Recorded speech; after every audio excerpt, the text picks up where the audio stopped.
I'm Sue Patterson, and welcome to the Unschooling Mom2Mom Podcast. I believe the best way to conquer your fears and hesitations about unschooling is to get good information and support. That's why I offer you this short weekly podcast to share what I've seen over nearly 30 years, so you don't have to learn it all from scratch. The show notes and the blog post will have discounts for you as a podcast listener, so be sure to tap into those. So, let's get to it. With Halloween around the corner, if you're on any of the Unschooling Mom2Mom social media platforms, you've seen a few memes. We really get into the holidays, and Halloween is no exception. But with this particular holiday, parents bump into some tough decisions. So that's what I want to talk with you about in this last week of October.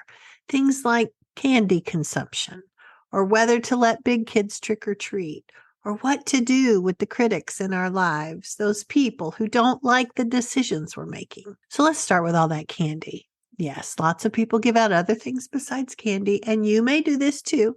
But if your kids trick or treat, they'll be coming home with a whole lot of sugary loot. Realistically, even if you don't do Halloween, we're entering the candy season. So this candy issue starts at Halloween and then continues on through the end of the year, right? The holidays are full of sweet treats. In general, most parents have been learning more about nutrition, and there are some pitfalls that can come with our society's sugary obsession. That being said, candy and sweet desserts are woven into our holiday experiences. So what's a conscientious mom to do? Everyone's going to handle this differently, but I have a few points that I want to bring to the front of your mind. And the first is this concept of forbidden fruit. When we're told we can't have something, it makes us want it more, right? So if you fall into that camp of wanting to dole out the candy a little at a time, you're going to elevate its importance to the kids. This often leads to kids sneaking to get more or lying about how much they've had. And when we parcel it out, making it the forbidden fruit, we have created that dynamic. Lots of parents think, oh, but if I don't put some limits on them, they'll eat it all and make themselves sick. And if you have been limiting it, that may well happen. But they'll learn from that tummy ache, and you'll have the opportunity to talk with them about what's going on. Remember, it's about partnering with them, even on topics like candy. I do remember talking to a grown unschooler who was a new mom. She had grown up with this concept, and when she left the candy on the coffee table, her toddler was devouring it all. But it's okay, especially for the little ones, to put the bag or the bowl of candy out of their line of sight. They will learn to manage it, but toddlers aren't really there yet. Enjoy the candy with them, but sprinkle in other food they like. When you think of candy as just part of the buffet of foods they enjoy, kids won't see the candy as the one thing they've got to have more of. You could even do what she did and create their own fruit roll-up style of candy from dehydrated fruit. The child didn't really see the difference between that and the other candy. It was sweet, and the interaction between the mom and child stayed positive. Many unschooling moms over the years have shared how their kids picked through what they like first, and then they didn't seem to be as interested in it later on. It takes a little bit of trust on your part, though. But time and time again, we see that kids learn how to manage their freedom. At our house, we had this black plastic cauldron near our front door full of the candy that had been collected at Halloween. Year after year, I'd have to dump it at the end of the following summer to get ready for the new candy that would be coming in. And for a while, we lived on an Air Force base, and with 3 kids, they had quite a haul. Interestingly, the kids who had their candy rationed out and were removed entirely, they were the ones who dove into that cauldron whenever they came over. My kids kind of shrugged it off. So another issue that parents are concerned about is cavities. Lots of parents are worried about the damage sugar can do to teeth, but research shows that your DNA, whether or not you inherited strong, healthy teeth, has a lot more to do with whether or not you'll get cavities. Kids who have a tendency for cavities will probably get them even if you skip the Halloween candy altogether.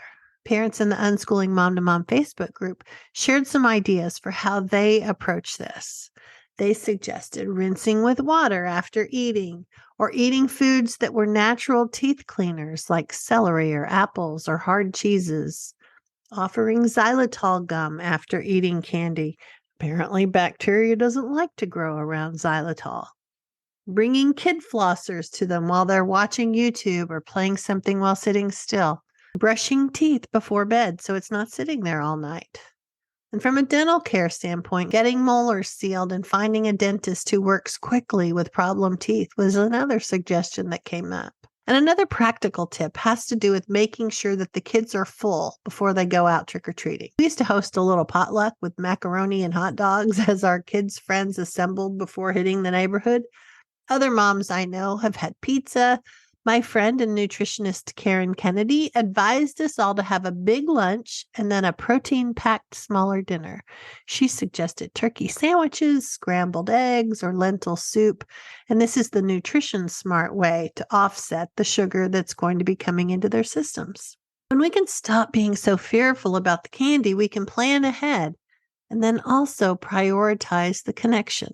The stress and the tension will decrease. The next thing people seem worried about are those teens trick-or-treating. Lots of people feel like the big kids need to leave it with the littles. But I think that's an anti-teen sentiment that's just really prevalent in society. Sure, they want the free candy, but let's look at what else may be going on. On one hand, we complain that kids grow up too quickly. Then we tell them they're too big for trick-or-treating. But maybe they want to enjoy a holiday that has special memories for them. Maybe it's an opportunity to have fun with their friends in a safe way. Maybe they just like to dress up and it gives them an opportunity to do that. But they're part of your community too, so be nice to them when they come to the door. They may be struggling with growing up. Also remember this, a child who comes regardless of their age. They may take more than one piece of candy and they may have fine motor problems. Or a child taking a while to choose their candy may have planning or processing needs.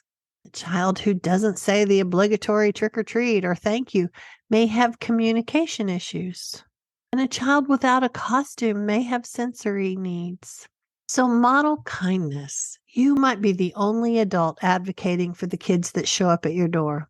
You might hear other adults talking about the big kids or the considered the problem kids at trick-or-treating.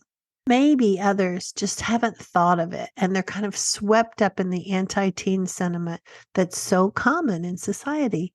The adults near you may need you to remind them to be kinder.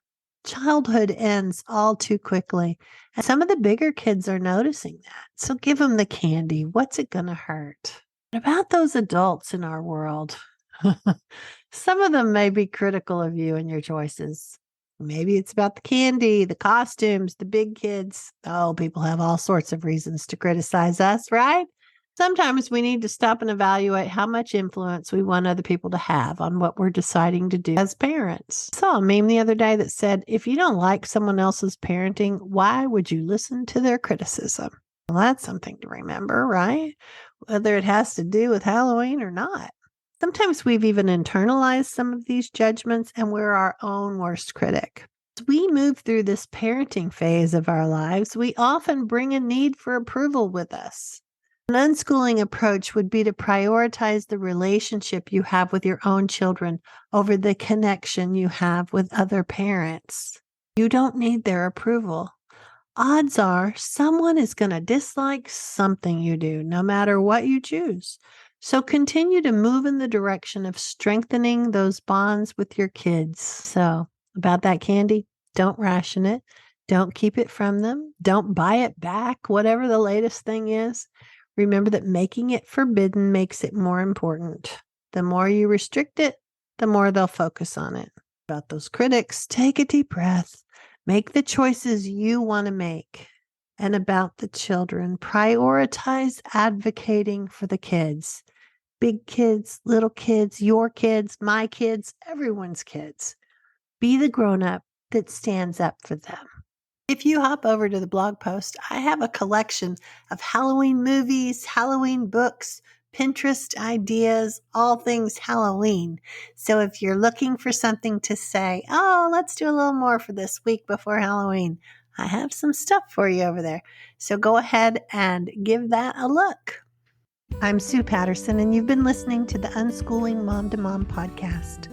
You can follow Unschooling Mom2Mom on Instagram, Facebook, Pinterest, and even YouTube.